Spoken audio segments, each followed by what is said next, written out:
Hello and welcome to the latest edition of The Talking Point with Chris, Jack and Stevie Clifford. Thank you for joining us once again as we take an in-depth look at one of the big issues on or off the field at Ibrox. If you enjoy the show, please subscribe to our YouTube channel. And of course, the best way to support us here at the Rangers Review is by signing up to the website to read the best Rangers journalism. With the plug out the way, Stevie, how are we? Yeah, fine. Another interesting episode ahead, I think, and relevant. We do it on this one, considering it is now a year since we sat Chris and welcomed him.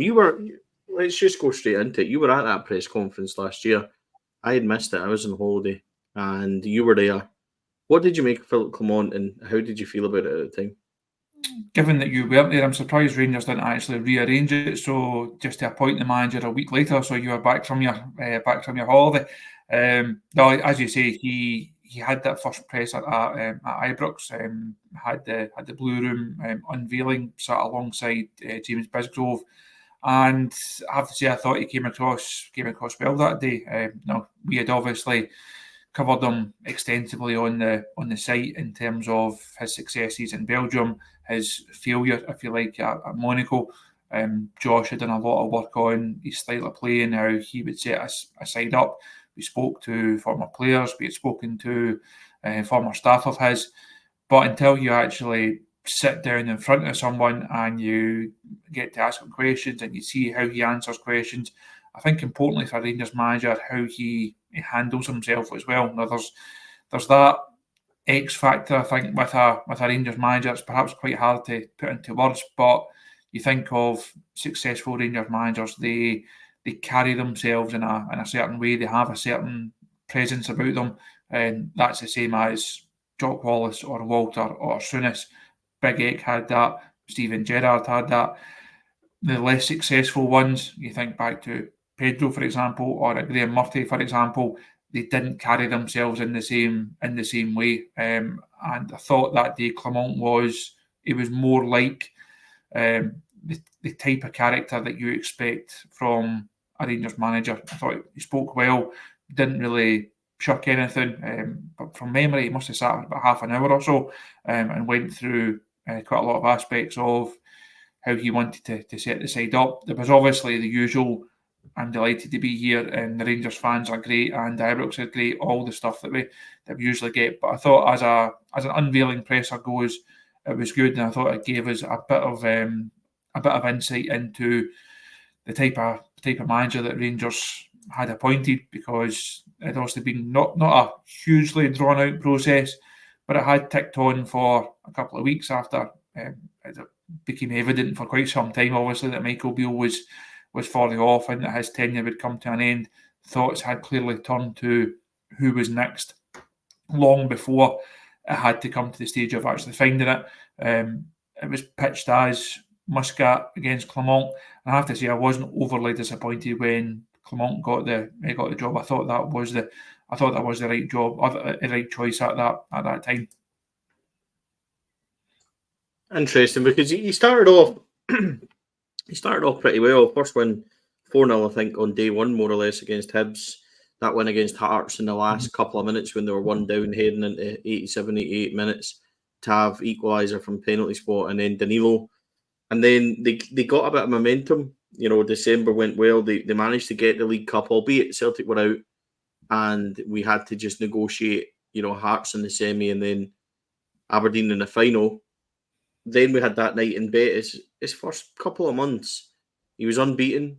I think he won 7 or 8 in a row, and he was doing some pretty good things. Like, the team were looking refreshed, and it was encouraging.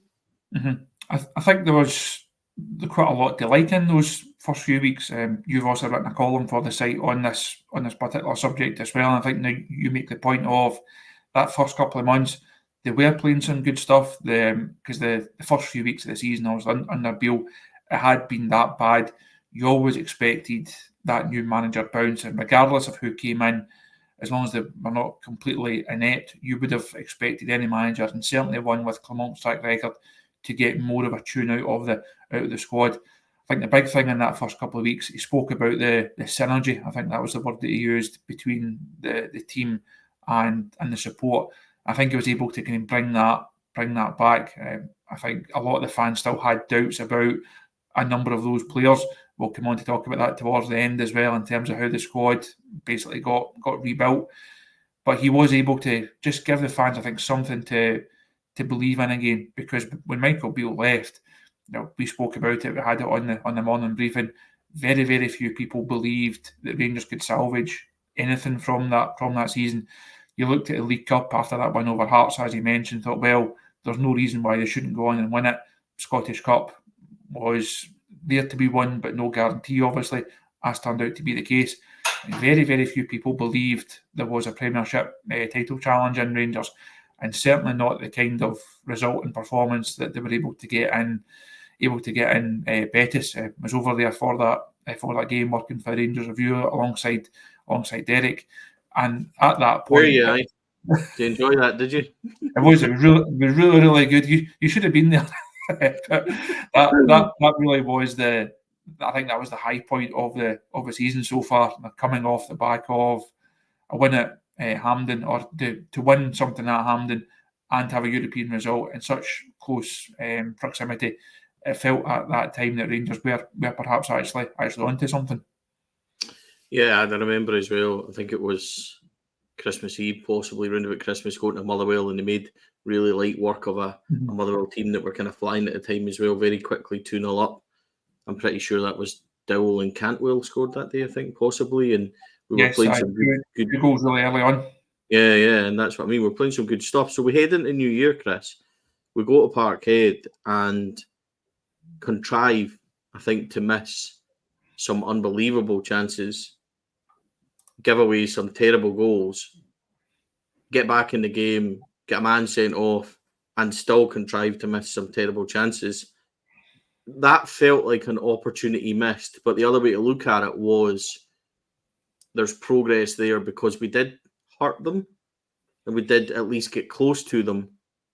But instead of that gap shortening, it seems to have went the other way again.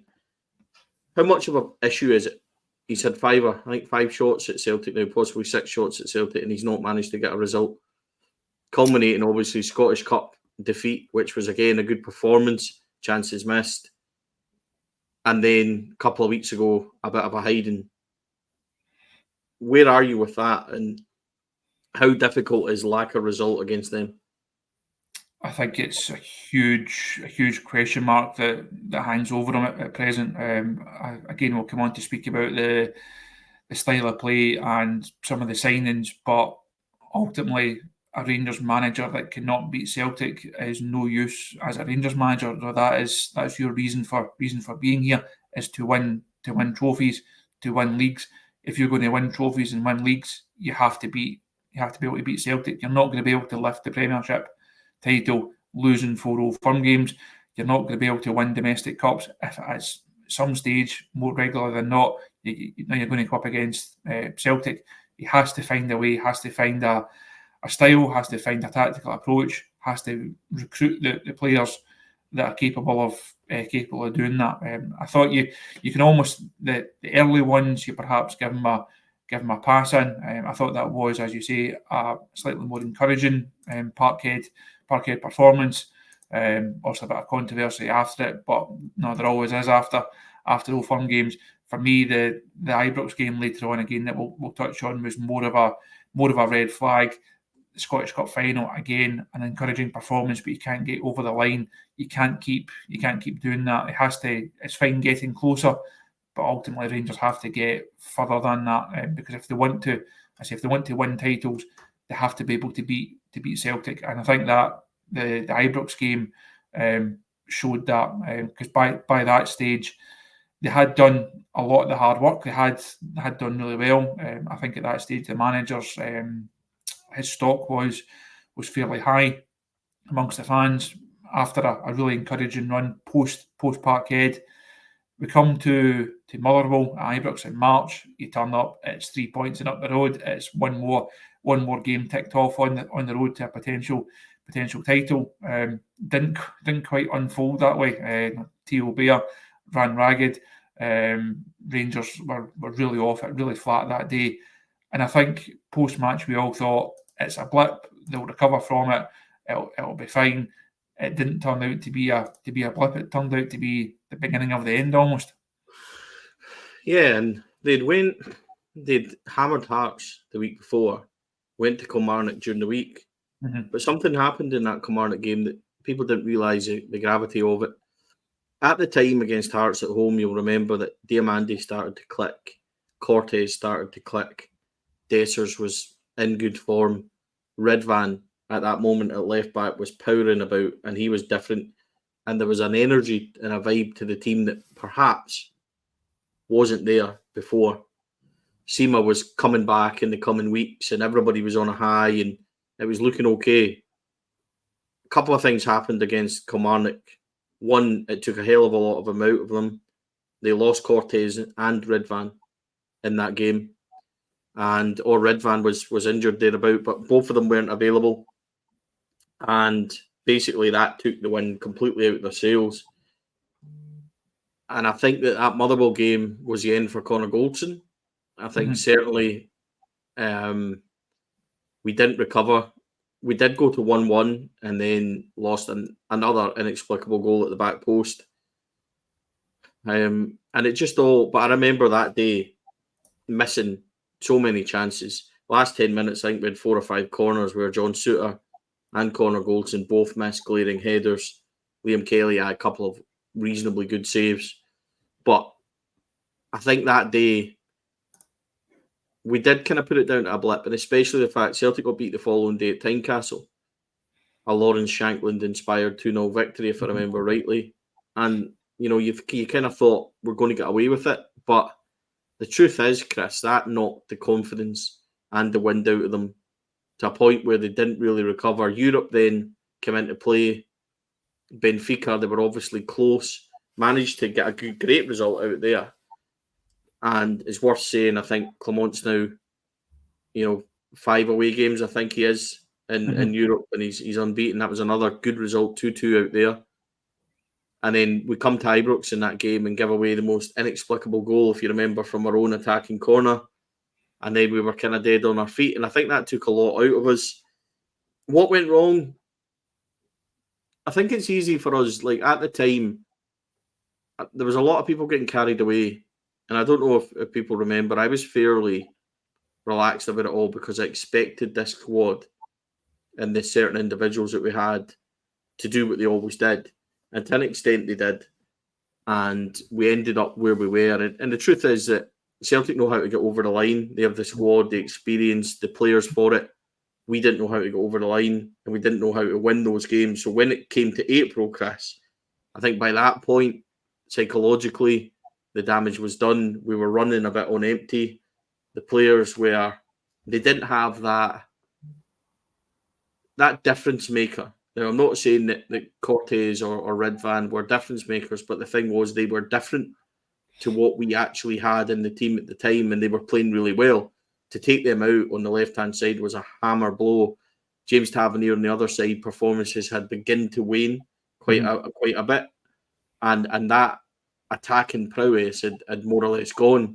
Cyril Dessers is what he always is, a hit and a miss. So when it comes to it, we just didn't have enough. And that's the truth. Fabio Silva, etc. He might count his loan as a success. I certainly don't. And it's just things like that. It just didn't work. We just didn't have that wee bit extra that we maybe would have needed. We didn't have that one player who was on form for those closing months. If you look at 55, over the Christmas period, we had Arfield and Roof go on a tremendous run, and then they faded off, and Morelos came right into form. Really good in the New Year game against Celtic where we won 1-0 with the own goal by McGregor. He caused the red card. Then he goes to Aberdeen, scores, goes to Hibs, scores, carries the team, scores at Parkhead. Somebody needed to step up and have those moments. Even if you look back on title-winning teams under Smith, Lafferty came to the fore. Under McLeish, De Boer came to the fore. And these are different quality type of players, understand that. But we had nobody that was prepared to say, right, okay, next few months, I need to step my game up, win the important games for the club. And I think the fact that James Tavernier couldn't do it is a wee bit of a sign of where he is at this moment. But that's basically what it was, Chris. It just went flat really quickly, and there was nobody able to raise the game that extra bit, to give them that extra bit of impetus, in my opinion. I think that it's an interesting debate of where do you apportion the blame, because you think back to the Old Firm game, Ibrox, Arsenal, Matondo scores that goal late on, and yes, I think everyone was pleased to rescue a point, but when the emotion of that calmed down and you actually sat down, you realised it was a game that Rangers had to win. You then have the Ross County game and the Dundee game, just for any Rangers side going for a title, both of them completely unacceptable. But where do you apportion the blame for those ones? Is it the players not being able to handle the pressure, not being able to step up, or does the manager take his share of the responsibility? I thought, especially after the Dundee game, post-match press conference, I can remember being in the Dens Park press room that night, and it was clearly hadn't gone well for Rangers. Manager comes in, says what he says afterwards, gives his interview, and the guys almost just like looked at each other as if to say, have we just watched the same game? Have we called this completely wrong? Because it was so far outside of what we thought we had just watched and what we had just watched. Those games in particular, wheels came off. After that, Rangers not going to win the league. Missed opportunity against Celtic. Those 5 drop points. Was it the players? Was it the manager? Does everyone have to take their share of the responsibility for that? Yeah, and I'll give you a couple of reasons why. The 3-3 draw at Ibrox was disappointing because the first half was atrocious. But they did at least roar back. Like Tav gets one back, doesn't he? And then Dessers scores unfairly chopped out. But they kept going. Seema equalises.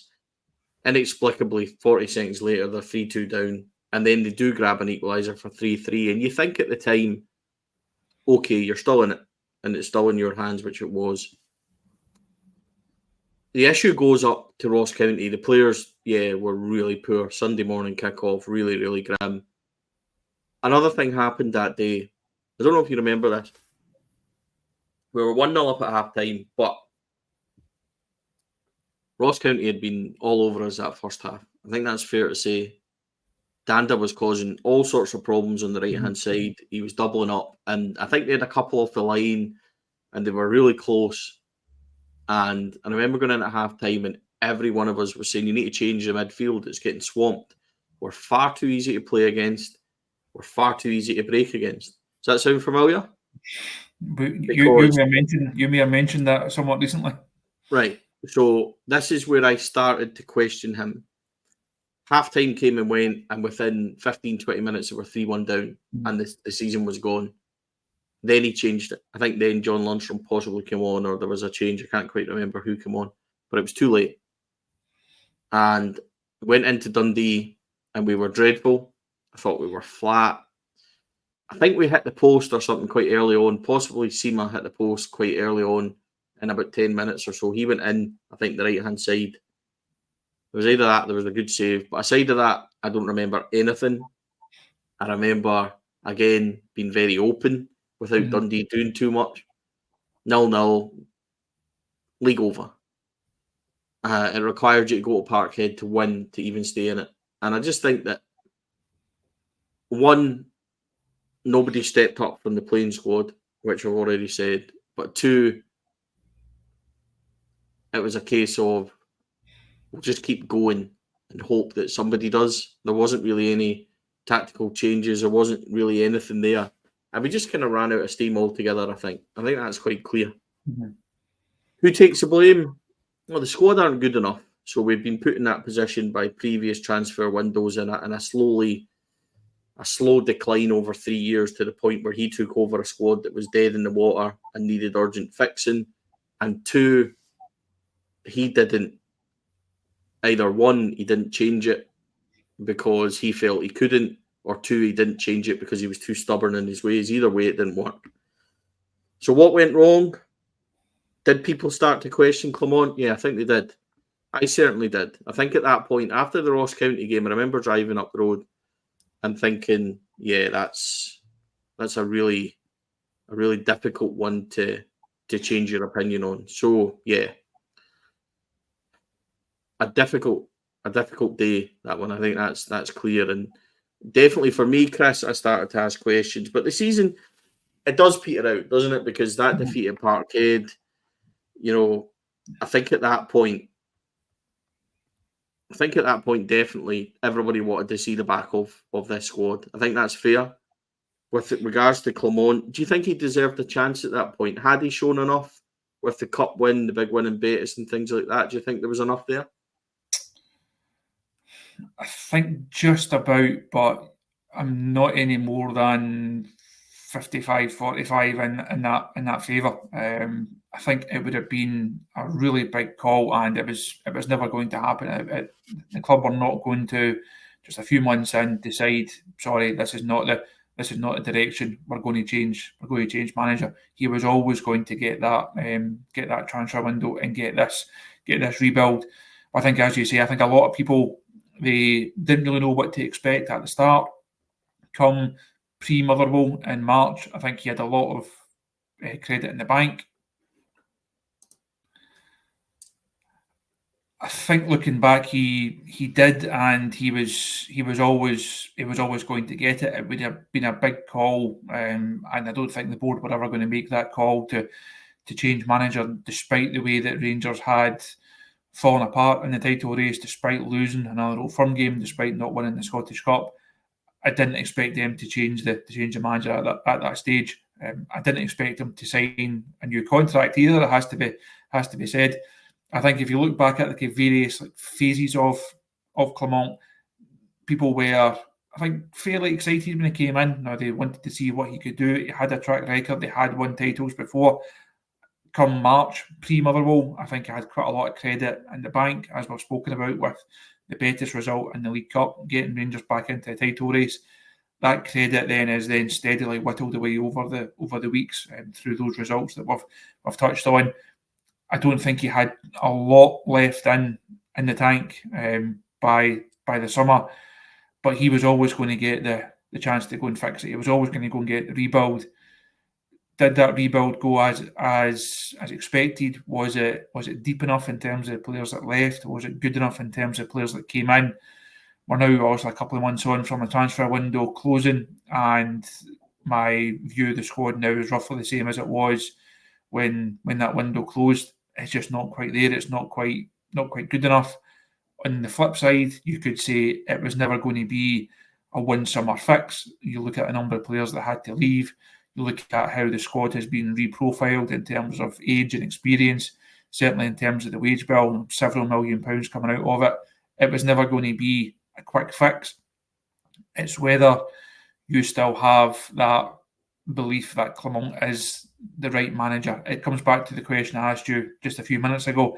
Is it on the manager or is it on the players? They were not ready for the start of this season. That draw at Tynecastle looks even worse now than it was at the time, given Hearts' fortune since. Dynamo Kiev, I think, were there to be beaten, but Rangers were not in a position to do so. The business that had to be done early wasn't able to be done in terms of the number 10 position, and certain other players coming into the squad because they couldn't get guys out the door until late on, so you have to have a wee bit of sympathy there for them. But Rangers were not ready for this season. They were nowhere near good enough at Parkhead. I think his comments after that, saying, no, we had the biggest result, referencing the Ross County game. Again, that was a big red flag for a lot of people. And I think Rangers they are where a lot of people expected them to be at this stage.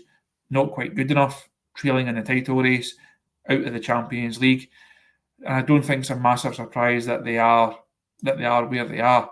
And they're now heading into this run after the international break, back down at Kilmarnock, a hugely significant venue for Rangers over recent seasons.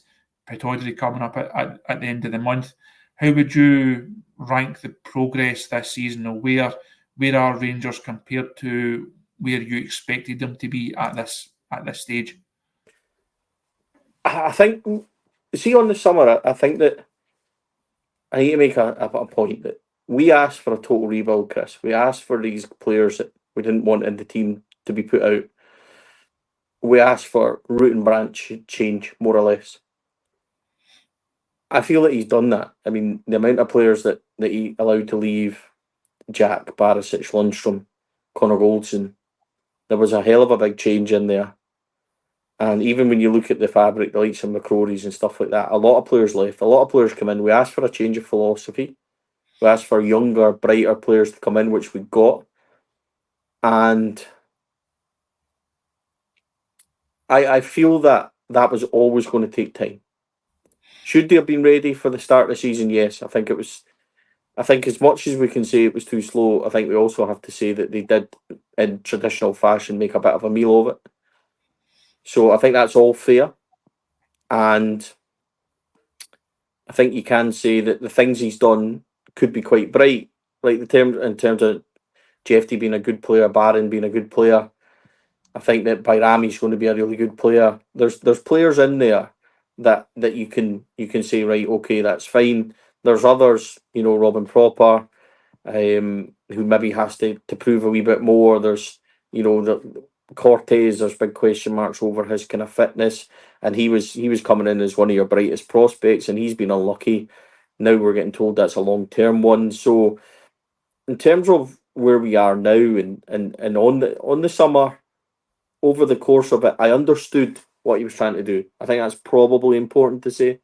I understood his kind of angle, understood what he was trying, understood that whole point of view. But did it work out perfectly? I'm not really sure it did. Did it kind of, we can, it's easy because we can judge it now and it's not went perfectly. But I'm not sure that I can overly criticise him because he done more or less what we asked him to do on a shoestring budget with barely any money. It's whether or not in 6 months' time we can say for sure Jeffy's work, Cortez's work, Eagleman's work. That's where he's going to really be telling. And this is almost like a job that was going to take more than one window. But the problem with saying that is this isn't PSV and it isn't Coppin's time there. It isn't, Bruges where he had time and maybe not as much expectancy as he has now. He's expected to do that and win games immediately. So the start was poor, like you said, where Hearts was a bit of a damp squib. Kiev came and went when we probably should have beat them. Mm-hmm. And Celtic was just a complete nightmare. But the other games, we've more or less passed them comfortably enough. 8 clean sheets in 13 isn't a fluke. So, there's pros and cons to everything. I think my biggest thing is that I think there's still a lot of questions over his structure and how we set up. And I think you can say that and be realistic about the job he had to do. I think that's fine. But also question it a wee bit where you're like, well, that could still be better, that could be different. So I'm not in the camp where I want him out. I think that would be, and I think especially given the current situation around the club at the moment where the board is sparsely populated and there's executive leaving and things like that, I think losing Philippe Clement at this time would be particularly damaging and worrying. I mean, not to mention who would replace him, or who would decide who would replace him would be the biggest worry. But Chris, I think that this was always going to be a slow burner, whether we like it or not. The question is whether or not Philippe Clement can he do enough that he basically manages. Can he do enough that he manages to pick up silverware somewhere? I think that's maybe the issue with it that I would question, and got to hope that he does somehow. So I think we'll finish on an easy one for it's both of us. it's a tricky one though, isn't it? Because I've asked him, and I wanted big change. I wanted a new philosophy. I wanted younger players in. He's given us that on a very small budget. Only in 6 months' time will we be able to truly say, are those players working? Mm-hmm. But on the same time, you can argue that on the pitch, it's not really working. It's all a bit meh. It's all a bit kind of, and it's not like it's terribly bad, because they are beating 8 clean sheets in 13. But it always seems like when they come to the slightly more difficult games, then they're not quite up to it. Celtic thrashed us quite easily. Kyiv, you could argue that the red card changed everything. I think it did. And I'm loath to overly go in on them, but I think it's fair to say things could be better, play could be better, structure could be better, and I think that's fair. Is it fair? I think that actually brings on the final point I wanted to raise with you now. The criticism that the manager is getting from some quarters does. Now you mentioned the boardroom and the executive stuff there. Does the criticism towards the club as a whole and towards, I say, board and execs and the general malaise, I think, in between fan Rangers relations, does that shield the manager a wee bit because people perhaps then not looking as closely at him, or does it make it worse for him because people are actually taking out their overall frustrations solely on the manager? And I'm asking you that question, not really knowing what side of the fence I'm on. I think it's probably a bit of both. So I think he does take more stick because of, say, the general feeling, I think, amongst the support at present.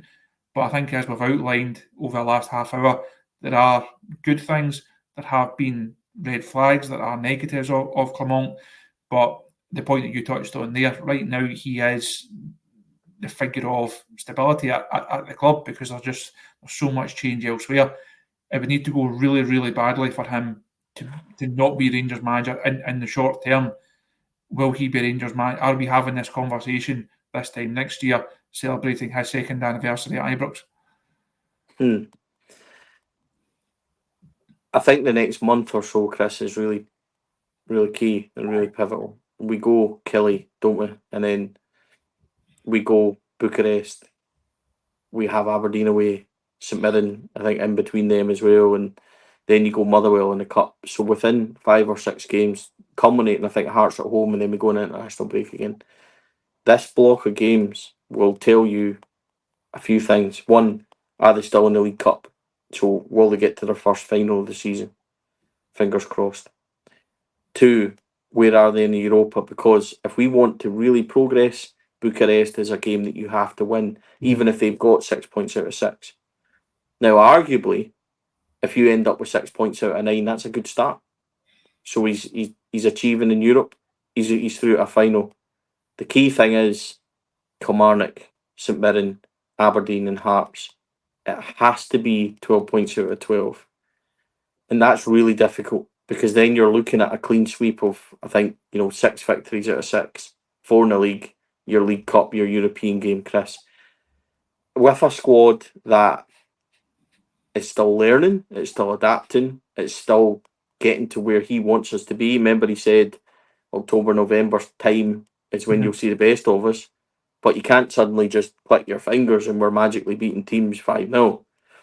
How do you stop Cyril Dessers missing chances? How do you stop players overplaying? How do you stop the team setup being so wide open and things like that? Just magically, I don't think you can. And that's his biggest thing. We both know that if this 6 games goes wrong, regardless of what's happening off the pitch, he'll probably get it tighter because of the frustrations of the fans elsewhere. If he does well in these 6 games, I think the attention might go more on you're starting then to head towards AGM time and everything else. I think focus might shift. But I think it's a really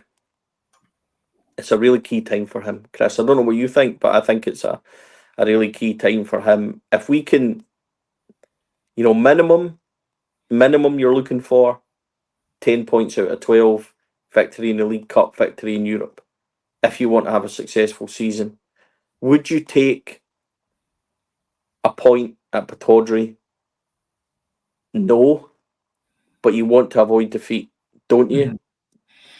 And I think if he got to the end of it 10 points out of 12 and through these games, it would be disappointing, but it wouldn't be the worst. But I just think that somehow with this squad, and I think that 6 wins is a lot. Like, I think that's really difficult.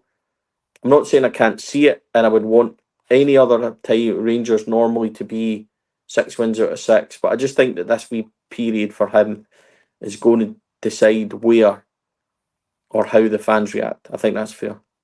I think that sums it up. Now we'll have also another couple of shows over the next couple of weeks, and the mood of those shows and the mood of the support, it's going to be determined by result to result, by performance to performance. I think you lay out those 6 games. For me, anything less than 6 wins causes Rangers big problems. You would perhaps I know the manager always says he wants to win everything, he wants to win every game. If you were to offer me 5 wins, I would sacrifice the Bucharest game and say, well, the Europa League's perhaps, in terms of priorities, not top of that list. My fear is they drop anything else domestically. Also, the Motherwell game cost them a shot at silverware. Anything else in terms of the Premiership, I just don't see Rangers being able to draw that back. I know this time this season they were a number of points behind and managed to get back into it. That's not going to happen every season. This Celtic squad is not going to make the same mistakes they did last season. So I think, as you've outlined there, this next tranche of fixtures heading into the next international break, it's going to have such a longer term impact, both on and off the pitch at Ibrox. As we've said, Rangers back in action down at Rugby Park this weekend. We will have full press conference, news and reaction on the YouTube channel, also full Q&As and interviews on the website, and of course the Rangers Review YouTube and the website is the best place to follow all the news, all the opinion, all the analysis of what, as Stevie and I have said, will be a very interesting next couple of weeks for Rangers and Philippe Clement. So once again, thank you for your support, and we'll see you again soon.